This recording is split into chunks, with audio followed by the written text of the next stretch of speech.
Hi, I'm Anna Deavere Smith at New York University at the Bodies on the Line symposium presented by Anna Deavere Smith Works. And this week we have been gathering with artists from around the world to talk about borders, to talk about the ways that borders are places where catastrophe can happen, but also places where new possibilities and creativity can occur. And we've been very excited about our invitation to the artist Shirin Neshat, who you're going to meet in just a few minutes, and also to Dean Carol Becker from Columbia University, who's joining us for this session. Dean Becker is the Dean of Arts and Sciences at Columbia. When President Bollinger of Columbia University announced her appointment, he said, "Carol brings not only a wealth of leadership experience, but also an extraordinary dedication to fostering artistic creativity and enhancing the role of the arts and the artists in society." She's written numerous books on topics ranging from feminist theory to American cultural history to the education of artists. But what I admire about Carol most is not just, I suppose a certain person would give that bio and want to talk about her humble beginnings in Crown Heights, Brooklyn, or that her father was an auctioneer and look what she's accomplished. What I'm so interested in about her and what I enjoy about her is that she combines both a sort of a spirituality with the secular life of being in a university and being an administrator, and more importantly, that she talks about making ethical institutions, something that we really need right now.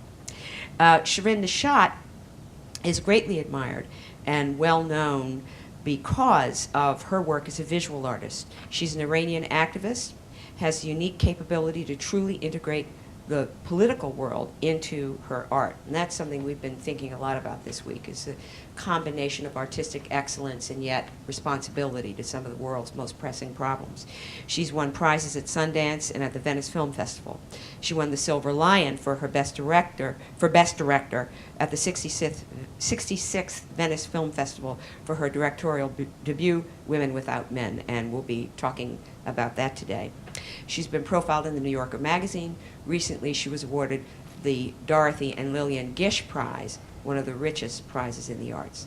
Her work is in all major art collections everywhere, and we're thrilled that she'd be here with us today. Okay. We've had that, Sharon and I have had the pleasure of doing this before the film came out. And at that time, we were talking about the film being released. Now the film is out in the world, has been out in the world. And I just wanted to say something about the film and see if you want to respond to it. And that is, it's really the complex lesson almost in how do you make a film about freedom and justice and equality and all of these complicated issues that's rooted in history, but really transcendent of history at the same time. And I think the vehicle for that transcendence is the poetic and the philosophical, which I know are very important to you. So I would like you just to talk a little bit about how you understood the complexity of taking on this novel, which we can talk about later too. Women Without Men is a very well-known Iranian novel by Pashapur, and an extraordinarily surreal and complex novel with 5 characters, and you took on something that has already this enormous reputation in Iran. People in the United States, I don't think, knew the novel very well. As I said to Shirin, and she had not seen it, now the cover of the novel, which I have bought in 2 iterations. One was before the film, and now has a still from the film, and Shirin said she had never seen that they've redone the cover. So now, and it says, now, sort of now a feature film by Shirin Neshat, but this novel is so well known in Iran and is a novel of refusal, a novel of really taking strong political stands. So anything you want to respond to that? First of all, I think that when I look back at all my past work, whether photographic or video, it seems to me that when I analyze it myself, it's always been about this intersection between the self and the social political issues. Really issues that I've had to cope with as a single human being on this planet, as a woman, as an Iranian, as someone who had particular life consequences of living abroad and being separate, and yet, and creating a kind of a monologue, but yet coming into a dialogue about larger issues that are above and beyond myself. So when I look at Women of Allah, or when I look at the videos, it has a foot in really questioning deeply existential personal issues that really conveys my own anxieties as a human being, and yet always taking that into a larger arena that really raises much bigger questions about the social, political, and religious issues. And so in that domain, when I read Woman Without Men as a structure, as a story, although I think that the book really undermined the political, historical aspect of the time, it really just mentioned it as a background. It just sort of offered a perfect opportunity to once again to create this kind of intersection between the individual lives of women, these few women, as they aimed for an idea of freedom, independence, some more for rather personal and so spiritual issues, others for more repressive and social issues. And yet the country of Iran at the same time also struggling for an idea of freedom and independence. So, and then talking about the orchard as a space that was very unworldly and sort of mysterious, a place that was not grounded in reality and represented the magic part of the story, and yet the city of Tehran, 1953, that really sort of was rooted in important historical issues of a country. So this kind of sort of paradox in terms of, you know, the orchard representing the sort of more feminine, the more ephemeral aspect of the story, the magic of the story, the more philosophical, the more space to really raise much more existential questions. And yet, when you come to the city of Tehran, you're really grounded on history and reality. I love this travel between the woman and the country, and it gave me a perfect conceptual arc. And then it was the question of how to then develop a story that was sort of interweaving the country's dilemma and plight for democracy and freedom, and the woman's individual plight and struggle for an idea of freedom and democracy. And that itself became a poem for me, but then it had to convey in a narrative structure that people could understand. So that's why it took 7 years. But this was my original attraction to the novel. You were so well known for the early photographic work, and then the video. So you moved from these magnificent photographs to video installation, and now to a feature. It's such an enormous leap in some ways. And Anna and I were talking earlier about this trend that's happening in the visual art world, where certain visual artists are moving into making feature films, and it's not as simple a transition as one would think. So with Pepolati Rist and Matthew Barney, as Steve McQueen, and Julian Schnabel, of course. So, and also, just to layer the question a little bit, I know that in the visual art world, the experimental visual art world, there's a resistance to narrative. So that, I know that you're walking a difficult line there, because you have multiple audiences, both to please the visual art worlds who are so much your fans and for whom you're really exemplary, and then an audience, the expectation of a feature film. So, well, I can say that for me, this has been an incredible experimentation, both in terms of form and the practicality. In terms of the form, moving from photographic images that are really constructing concepts and images to telling stories. For me, this was a great adventure. Could I really tell a story? And I have to say that when I look back at my own behavior as an artist, I've been really nomadic and relentless about sort of reinventing myself, and the need to have a new beginning every time. It's almost like, you know, my nomadic lifestyle, and as the way I never feel at home anywhere, and I have to constantly move. And this traveling has also been very consistent with my work, where I have to do a certain body of work, and the minute I'm defined by that, I resist it, I turn my back to it, and I move to the next chapter. That's the only way I know how to stay alive, how to stay excited and be honest to myself. And so talking about the form, I know that I essentially did it because I wanted to challenge myself and to see, could I really tell a story? Could I really have these images move, and not just move, but really captivate people more than 10 minutes, an hour and a half? Now, there's another fundamental reason about my move to cinema. As you mentioned, there's an activist in me that is very interested in art in connection to the grassroots, to the general public, and the fact that the exclusivity of art and the fact that galleries and museums are become very elitist practice in a way, that even my own Iranian community, for most part, have never entered a gallery and museum to see my work, but only reproduction. But when I make a film, people actually do go see it. And that whole concept of how cinema is more accessible to the general public. And I wondered if I could navigate outside of the galleries and museums and sort of gain a whole new community of audience. And of course, this was a tremendous risk. I was more likely that I would fail than win. I had to learn how to work with producers. I had to learn to work with festivals, distributors. It's a whole other world. It's a whole other world. And it was really tremendously difficult process. I don't mean to say that was a small undertaking. It was one that many times I just felt like I should give up, and I was failing, but I never gave up. But essentially, those were the... You've talked in other situations about how people would read the script and they would say, just forget it, Shirin, just throw the whole thing away. This is not going to happen. Can you talk a little bit about Parsipur and her relationship? I don't know if I'm saying it correctly. Parsipur. And her relationship to you and the process, and maybe since people have seen the film, you might tell them that she's in the film. Well, actually, yes. Shahrish Parsipur, first of all, is one of the most respected and celebrated Iranian women authors still living.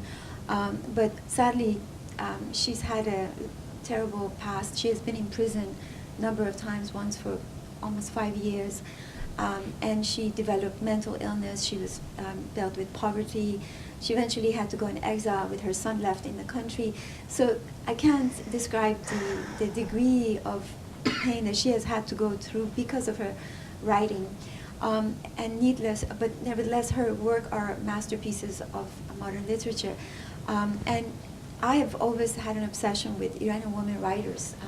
Even with the Women of Allah, it was their poetry that was inscribed on the photographs. So for some reason, in Iranian culture, we read a lot. We don't have a visual culture, but we have a literary culture. Poetry is like food for us. I can't think of another culture that is more, they say there's so many poets in the streets every day. We have more poets than we know what to do with. It's just the way that Iranian people have been able to cope with their very repressive life and censorship. And so poetry for us is very special, particularly novels as well. So when I decided to make a film, and it was the question of what story would I grab, I started reading a lot, and I went back to looking at Shanush, and then I discovered that actually she's living in a small garage in California in absolute poverty and pretty much forgotten. And so I flew to meet her, and I was, I have to say that they say artists, there is a degree of madness that takes them to their creativity, and this woman just blew me away, and in terms of the life that she had lived, and yet the kind of resilience and the sense of imagination that she still had, and not at all bitter about the years that she spent in prison or the life in exile, etc. So my commitment to this project, and you asked me why I never gave up, was partially because of Shahrish Parsipur herself. I felt this incredible love affair for her and devotion, and I felt like I have to make this film, even if it is for her. To make the story short, I mean, we became very close friends. She moved to the East Coast. She actually performed, if you saw the film. She's the madam in the brothel. And that was her first acting role. And she was very close to us, and she still is. And I have to say that the film did bring back to her some attention, but she's doing quite well. She's still writing, although she's under a lot of medication. But it's been really a great honor to know her.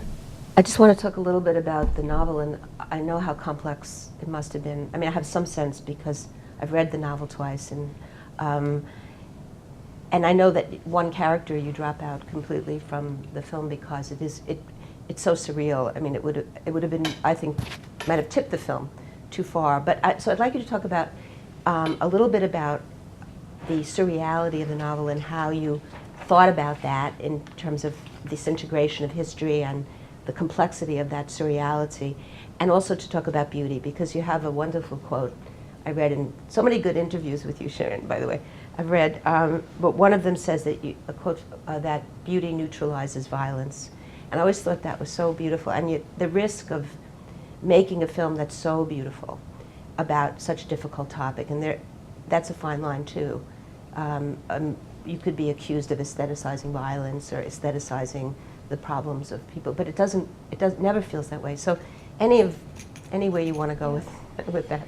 Well, I mean, the novel was written in the style of magic realism, and I mentioned earlier that I had this interest that this film would operate in one way, exploring very deeply philosophical, existential issues that any person could relate to, and that would not be exclusive to Iranian women, Iranian culture, and yet I wanted to very much so relate to the issue of the coup d'etat of 1953 and all of that. So in looking at the story and the way that she had divided the characters, I dropped one. As you said, it was extreme magic that would have been tipping the film to the up too much in that end of magic.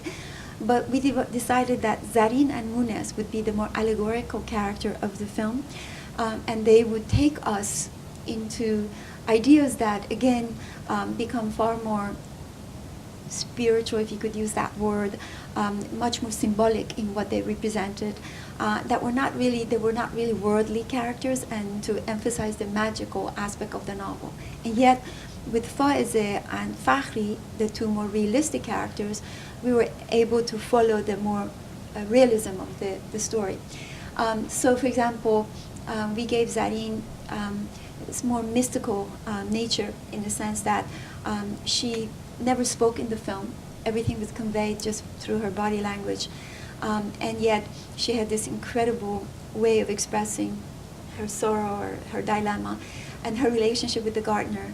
And that ultimately the most tortured character of the film became the most compassionate, the most mystical, almost like Mary Magdalene and Jesus Christ. And for us, she was also very much in tune with the orchard, in the sense that she was the only one that completely understood the mystery of the orchard. Therefore, that was another aspect of her that became more on that realm of spirituality. With Munes, she represented the sort of the political idea, a symbol like the Jeanne d'Arc, a woman who really believed in the social justice. And she's the narrator of the film. She was the one who flew, and that, you could never look at her death or her suicide in realistic terms, rather in allegorical terms.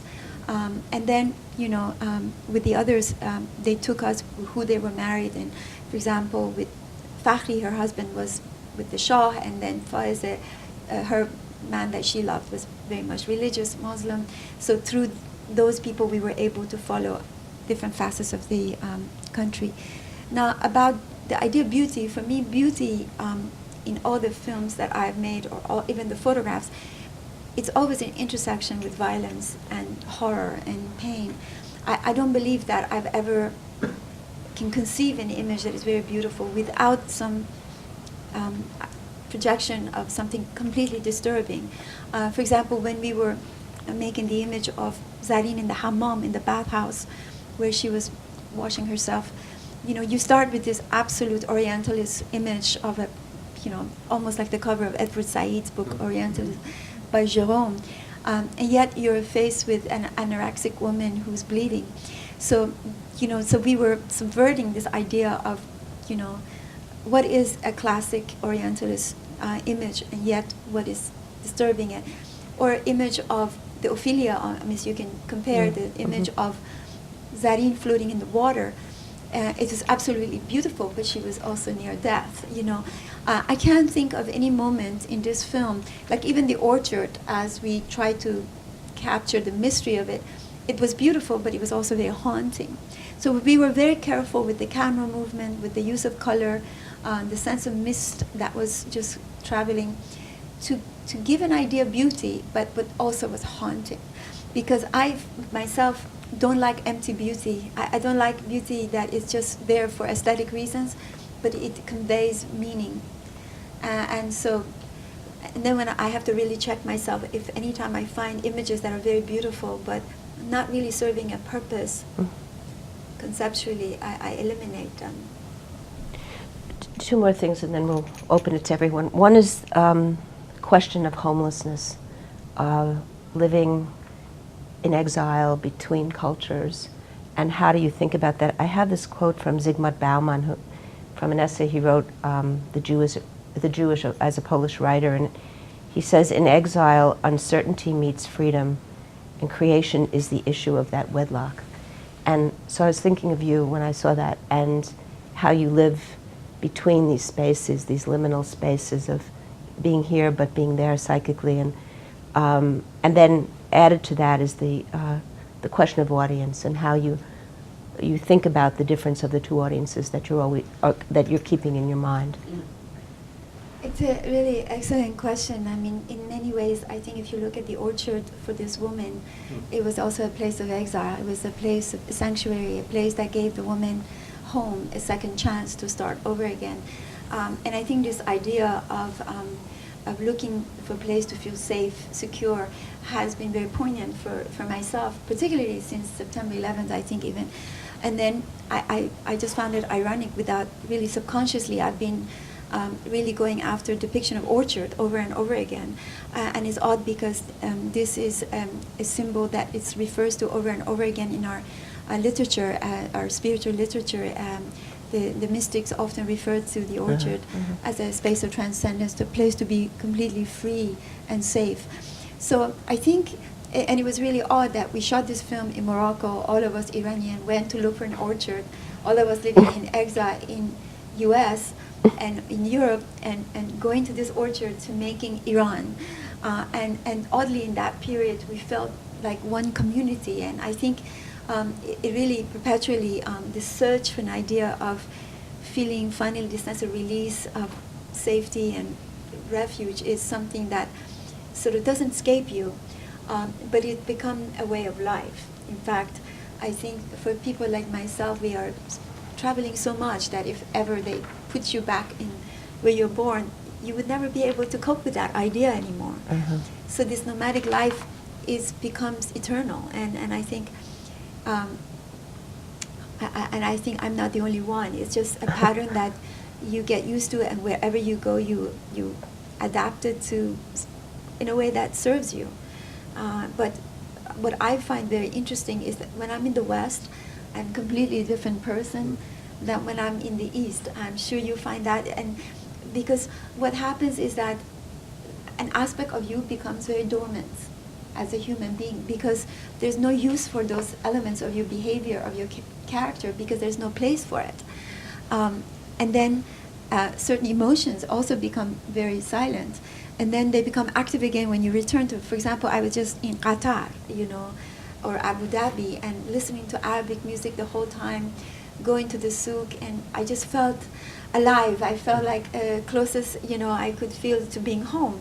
And then I come here, and I'm in Chelsea, and I'm in East Village, and I'm in Broadway, and I'm thinking, now I have to think about art galleries and Lincoln Center, and your mind shifts back and forth, and you have no choice but adapting, and therefore repressing an element of your needs and personality, just so you can live on a daily basis, But I still go home and play the Arabic music to remember that.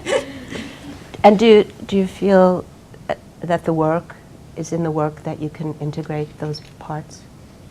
I think my work, I think my work, and I think any artist's work, is a mirror of what they're facing, and how their experiences finds its way through their work. Without a doubt, this idea of division, the sense of duality, the sense of paradoxical, the anxiety, the sadness, the melancholy, the sense of horror and yet beauty, all of these emotions that I feel as a human being, and I feel it every day, it's all there in the work. And I think that's the most honest way an artist can go about it, without really intentionally making your work autobiographical, but really being very truthful to you. What are your experiences, and what are the stories you're telling to the people? There's a sense of intimacy that we are becoming naked without absolutely using our own body, in it. So I feel, may I be honest, that the woman in this film, I think every one of them represents an aspect of my own plight as a woman. But I know that you identify more with one of the women, so you should tell them who that is. It's funny because we endlessly talked to Shirin Neshat, who wrote this book, because I really tried to understand her sense of the characters that she created. And then I took her characters and carved them around my needs. And for example, with Muniz, I made her a political activist. For her, it was just a woman who was very curious, because there's a part of me who really cares about activism and the fight for social justice. And then there's Fakhri, who was very obsessed with being young and beautiful as she was aging, and she was trying to be always admired. Well, that's me too. There's a narcissistic part of me who's always fighting for the same, ideas. And then with Faize, who just wanted to have a normal life that she never could achieve. That's me too. I never had a normal life. And then, of course, with Zareen, and I think the reason you say that, because I really, I think that she was the most profound character, in the sense that the roots of her issues went so deep, and someone who self-punishes herself for everything that's wrong in the world, everything that, and in a way that I felt very often as a woman, and I think a lot of women share that we tend to really punish ourselves, sometimes to the degree of our own bodies, in a way that we think everything is our fault, all our unhappiness, everything. We're feeling so ashamed. And the question of the body being that subject, that controversial subject, particularly in the Islamic culture, I've always felt a lot of discomfort with my body. I'm always very nervous, and I'm always very afraid of being naked, and I'm always just, I can't eat when I get nervous, or there are just elements that feels very real to me. I think, and the sense of being an outcast and being lonely, in a sense that she never felt like she belonged on this planet. This was a character that I can't say I've had anorexia before, not to that degree, but this is a woman that I really felt that more than any of them, I understood. I was never as mystical as her, but I understood her problems. I think we're running out of time, so we should open it to questions, even though we could talk forever. So.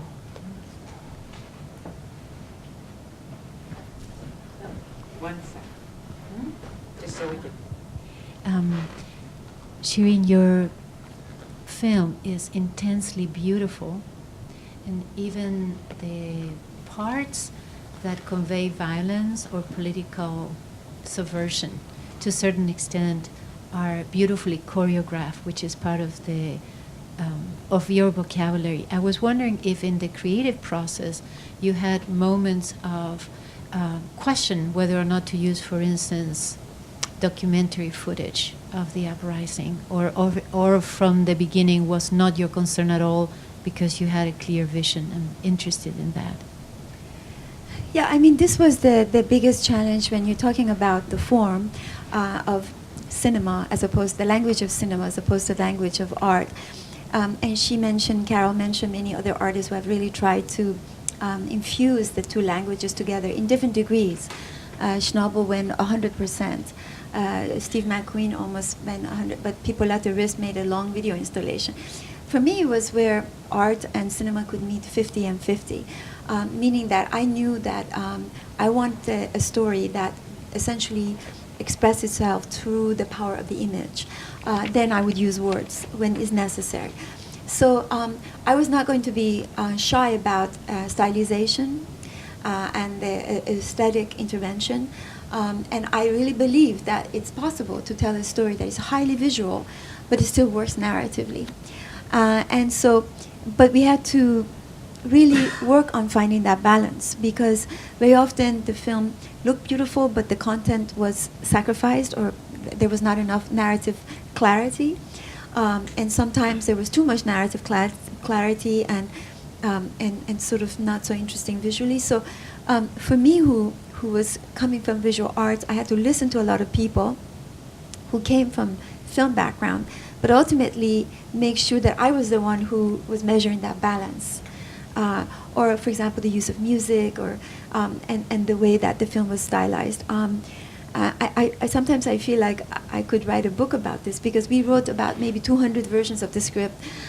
We edited for 2 years, so there was 200 versions of the film. And we went back to a more realistic film, narrative film, back to a more allegorical film. And so at the end, what you saw was the best balance I could find between what I brought with me and what I gained from cinema. But it's a very complicated story of 6 years. But I never used documentary. I'm sorry I didn't answer that.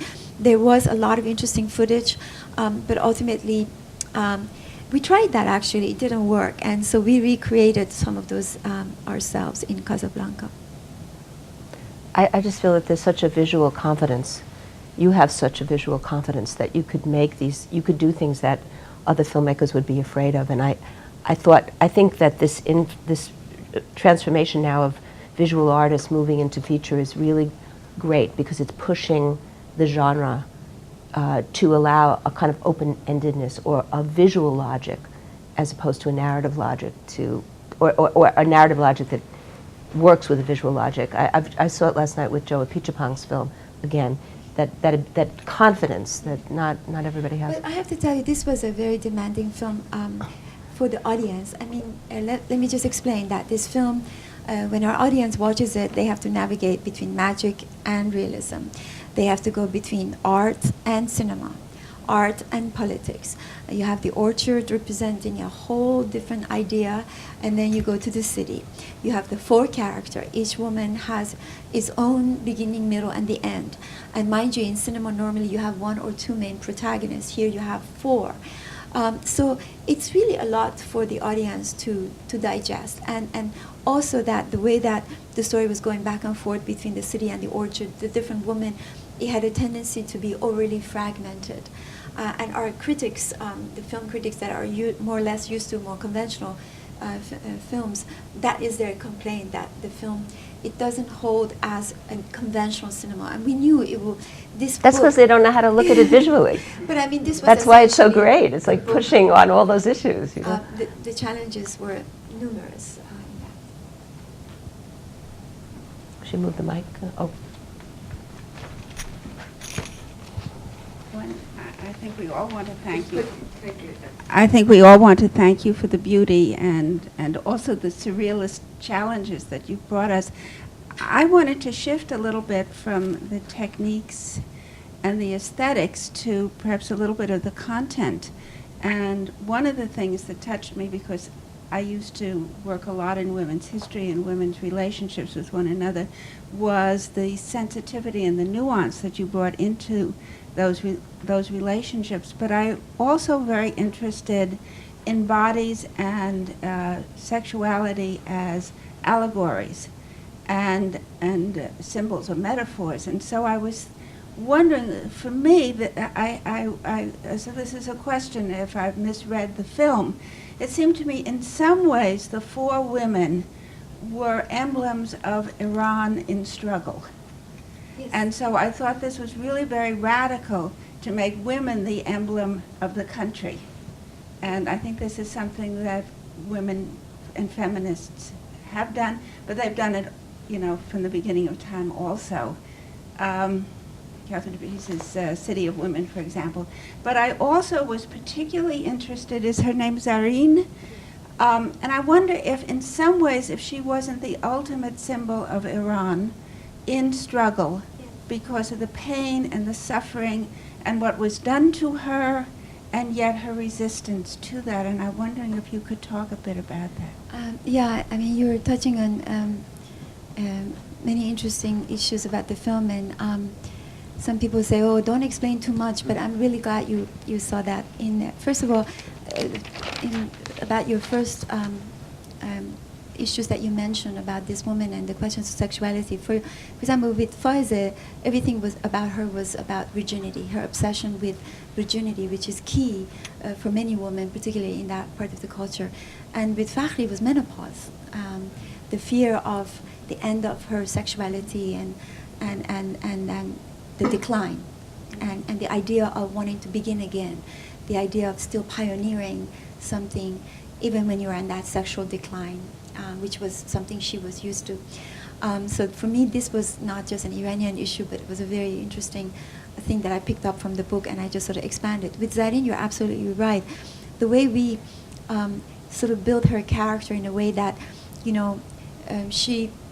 what happened in Iran was, for this nationalist movement, was when Dr. Mossadegh nationalized our oil against the British, there was this rise of hope, and as you saw at the beginning of the film, there was a lot of energy on the street, the demonstration pro-Mossadegh against the British. And later what happened was the Americans collaborated with the British and succeeded the conspiracy and overthrew the government, and all that hope was sort of fallen, and the country was betrayed, and basically everything fell apart. All that hope and that we saw at the beginning of the film. And the same with Zareen, where she came by being in the orchard and by being discovered by Fakhri. It gave a sort of a glimpse of a hope of a community, of a new beginning, and for someone like Fakhri to be given a chance to be compassionate, to love someone else, to let go of their own narcissistic interests, and yet when she got bored and she decided to open the door to the guest, it broke the spell of the orchard, and slowly she fell ill again. At the same time that the country was betrayed by the Shah to the Americans, also the door of the orchard was open, and Zareen fell ill at the same time as both the orchard and the country fell apart. So she became, as you mentioned, very much the symbol of the country, and in the way that it was betrayed and the loss of hope. And this is what Munes speaks about at the end, which we were trying to finally connect this parallel, where she says, all we were looking for was an idea of new form, new direction, change, release, And this goes both for the woman and for the country. So the orchard was raped, in a sense, by these people invading as the country was raped. And we literally played on that. And if you remember the hole in the orchard at the very beginning of the film. So we had, everything was really thought about in terms of the sexual, the more, again, the garden being this feminine space where the woman came in, and the city being the more masculine space, and then the masculine invaded the feminine space, and we played visually and sort of symbolically with how this is all breaking apart.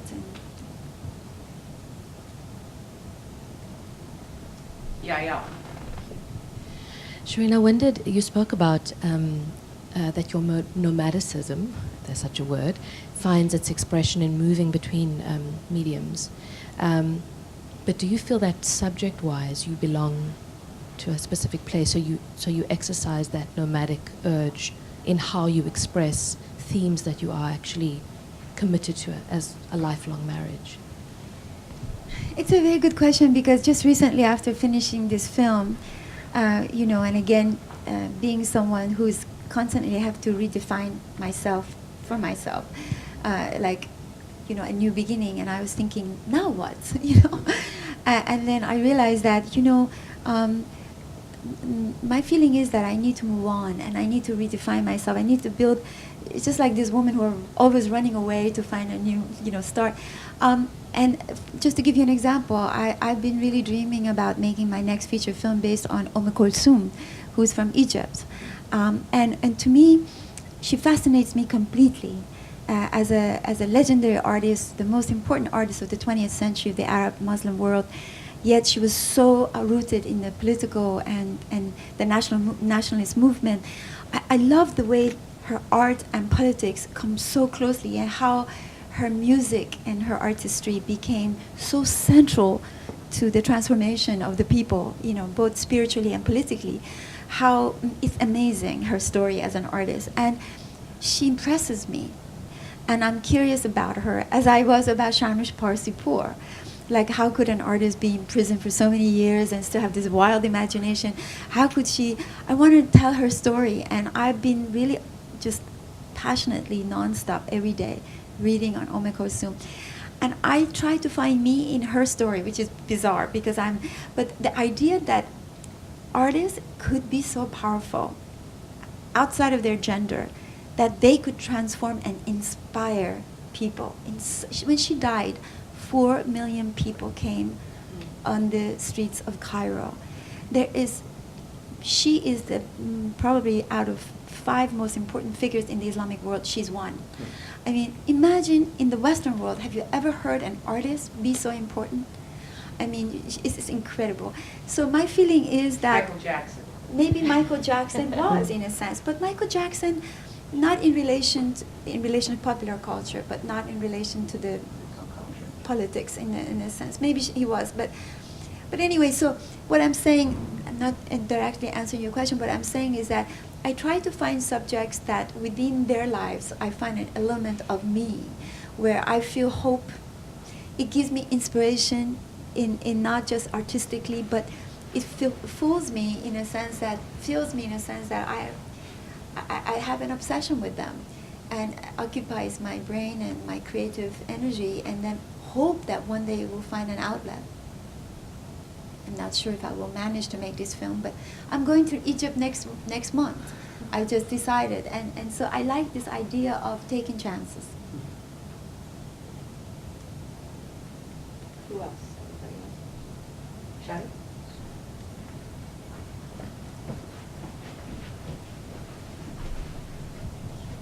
Shirin, you spoke earlier about the idea of Iran being a place that is rich in literary and an oral culture as opposed to a visual one. And as visual artists, filmmakers in particular, in Iran and the rest of the non-Western world, there has been a need for the idea of a national cinema, for example, or in visual art as well, which is very interesting in cinema in particular because it is a Western medium to begin with.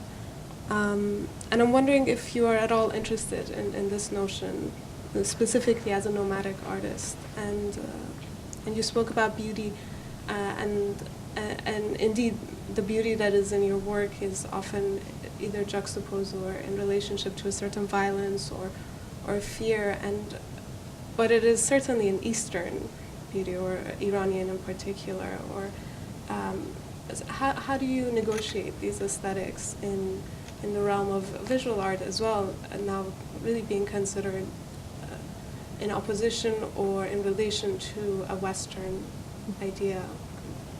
Well, you know, I am very connected to the Iranian community. I feel very attached to the culture, and yet I feel as an artist that I don't really feel following any particular models that I see in coming out of Iran, even outside. I think I represent, again, the more nomadic artists that have left Iran and have sort of created a new language that is sort of an in-between language of East and West, of the Orient and Occident, so I mean, my work is very much rooted in Persian classic Islamic art, and yet is very much about conceptual art of the West.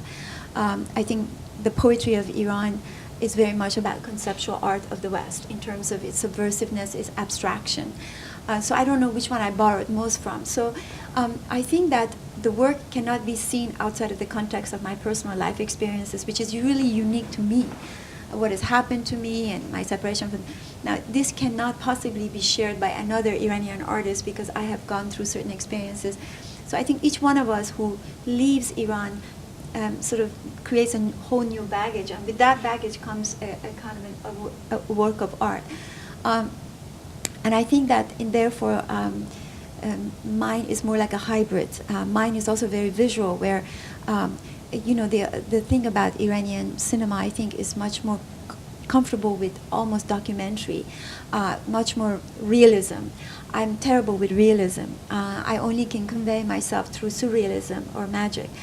It's just not the way I operate. I'm much more comfortable with metaphors and allegories. And also, I'm not very comfortable talking about the period today because I don't live in Iran. So it's much easier for me to talk about history, something that is in the past. So these are that. But in other ways, I think what you mentioned about beauty, without a doubt, unconsciously, artists like myself and many, many more who are becoming very well known now, we're redefining Islamic and Persian art in the sense that, if you really look at my work, even the videos, there is a sense of, what is Islamic art? The sense of symmetry, harmony, geometry, composition, abstraction. There's a lot of decorative motifs. There's calligraphy. There's this sense of union. There's something to say that all architecture, all objects, everything that we're surrounded with, it's sort of emphasizing the notion of beauty because God loves beauty. So everything we make is around this idea of captivating something that is so beautiful, that is a mediation between human and divine. And this is what we have grown up with, and something that in the West sometimes is looked down on. And so I think my feeling is that even if you look at the videos that I've made or the photographs of Women of Allah, in some ways, in their composition, in their sense of symmetry, in their sense of harmony, in their geometric approach of using image, it's very much rooted on the same ideas as the classic Islamic art. The question of text and image, something that we see over and over again in Persian miniatures, in carpets, in architecture, where we perpetually see how text and image come together. My work is all about text and image. And so this is something that was not used as a strategy for me, but it was something that just sort of inherently in me, in my subconscious, I suppose.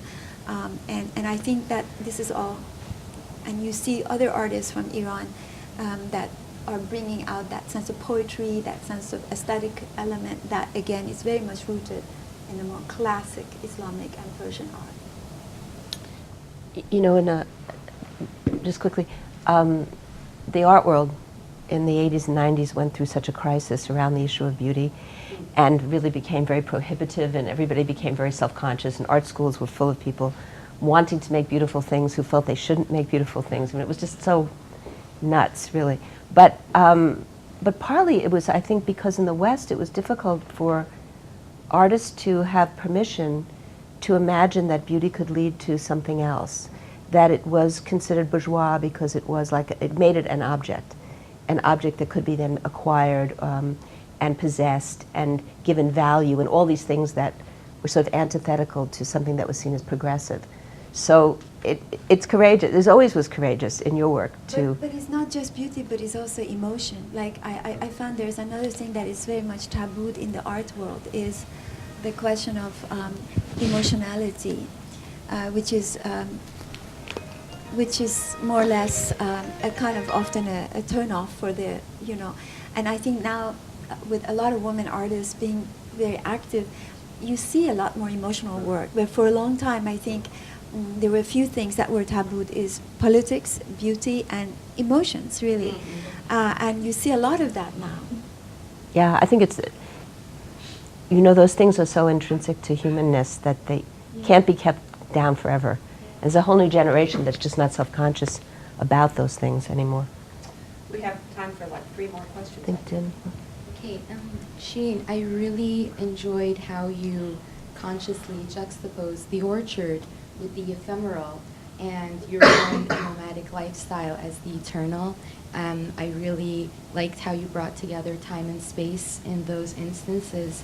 And I was also wondering, again, we have another very Persian classic Islamic concept of the human state and estrangement, always already instilled in human bodies and human spirits. And I was wondering, do you think of that as maybe an element which can be used to form a transcendent space for productivity across borders? It's interesting because another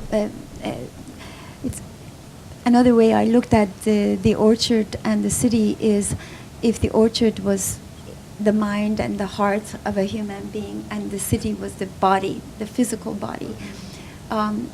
So we really treated, as all of us, every one of us, as we walk down the street, we're always divided between what goes on here and what is physically present to the outside world, and what we keep secret and what we show and share with others. So for me, this was another thing that I was really interested in was the minute the woman just went under this whole inside, we entered the mind inside of the body. But when you were on the city, you were on the outside of the body. And this is something that I'm really fascinated by as my own sense of duality as a human being, that what you see and what I am, it's really, I'm sure every one of you feel the same way, that this is about our humanity, is that we are always conflicted between our inner and outer world, the external and the internal reality. And yet we have to cope with what it is and just move on. And yet I think this artwork is an expression of this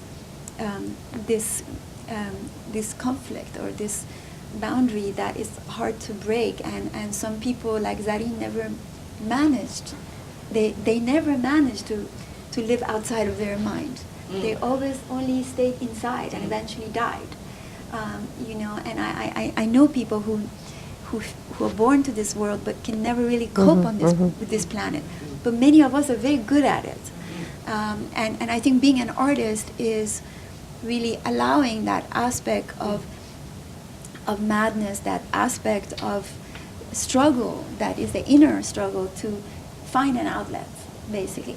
So for me, this was all in play in terms of how I felt like I was treating visually and symbolically, allegorically, the space of the orchard, again, as the inside, the inner world, where the city was totally on the outside. Everything.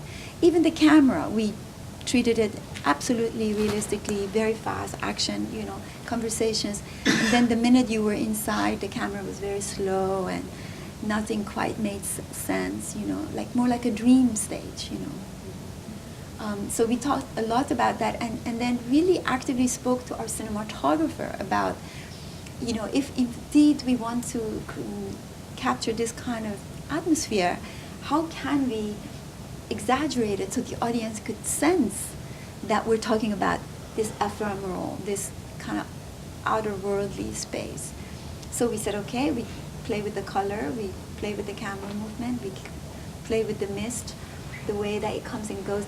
The geography, it didn't make sense. 1 minute was a desert, then it was lush green. Right. So nothing quite made sense, like you would in your own dreams. Nothing quite makes sense, you see. Dean.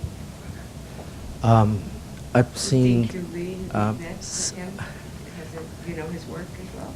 I think I do. He has a very nice exhibition at MoMA right now. Oh, That I haven't had to show it, Mama. I've seen not all of your work, but many of your work, and it's always telling the story of the women in relation to the men. And I'm kind of curious, can you tell the story of the women without that kind of relationship? Can you tell the story of, maybe not can, but are you interested in telling the story about women without that kind of oppositional kind of relationship? That's a really interesting question. First of all, I just want you to know that the writer wrote this book, and she chose the title. And her explanation is that Ernest Hemingway wrote a book called Men Without Women. And this was her answer to him. And that he, basically, just like his story, that these are the men who didn't hate women, but they just couldn't cope with women. In this story, also the same. So it's not a big feminist statement, but rather that woman who... I think being Iranian has a lot to do with my positioning the situation of women, because you only can understand women's plight in the context of comparison with the men, because the repression is so much harder on the woman that, like, for example, when I made the video Turbulent, which was about music, the man can sing and the woman cannot. So therefore the woman becomes very inventive. But if you don't show this contrast, you cannot make the point about the woman. You see what I'm saying? And so sometimes I feel like it helps me, this exaggeration, in order to use the men in order to make the point about the woman. And I wonder if I go on with Kulthum, I mean, that itself is just such a phenomena. It's like one woman surrounded by thousands of men, but she's the most powerful. And that, to me, is a really important statement, that she was a woman and she was the one. So I guess I take a lot of pride on those women who defy this barrier that normally works against them, you know, and actually turn it into something victorious. And last question, David. I've got a practical question in terms of... David Taylor is a photographer. Yes. Has a very beautiful book just released called Working the Line about the border at Mexico. I'm interested in the transition of your work from the art world to the larger viewing public of cinema, and the degree to which you're having to negotiate issues that are connected to, on the one hand, to the East, you representing an emancipated woman and the problems of that, and then to the West, representing an object of our xenophobia. And is there as your work enters this new realm, are there issues of people projecting onto the work separate from the agendas that you have attached to it? You know, I have to say, ever since I began my work, I've been targeted by both sides. You know, it's very interesting. I always say you have, on the one hand, the Islamic Republic of Iran as your toughest critic, and then you have the New York Times. I mean, you know, you feel it. It's a very, you know, it just makes everything, you know, it creates a very good context. I mean, you have a national responsibility to the people as you find yourself in that spot of being the speaker, as a film that is going back, covering the 1953 coup that largely is forgotten in the West by the Americans, and therefore you take that selfish act of showing it again. So therefore you cannot remove yourself from that part of your nationality, and yet, you know, you're also targeted for other reasons. So I have gotten beaten up by both parties, and I think at some point it becomes a way of life. And of course, every insult, every misperception or criticism, some of them are very valid, it hurts. But it just becomes a way of life. Imagine if I tried to make a film about Kulthum, all the Egyptians will be ready to kill me, they cut my throat, because she's such a legend to them. So I think it just comes with the, I'm sure you have that experience yourself, working with someone that deals with the two cultures. So I've learned to basically cope with all kinds of insults from both ends. It's not all glory. I can't thank you enough because, you know, first of all, the beauty of your work, for us to have been able to visit that tangibly with women without men, but also to thank you, Carol, for your wonderful questions and the way that they help us think about art, politics, and life. And Shirin, for your incredible generosity and the sort of way your own spiritedness, the wealth of your spirit has come forth for us today. I can't imagine that at least these three students aren't extraordinarily inspired by having you here. I have to say I've hung on every word, and it's been very inspiring to me. So thank you for giving us your time. Thanks for the opportunity.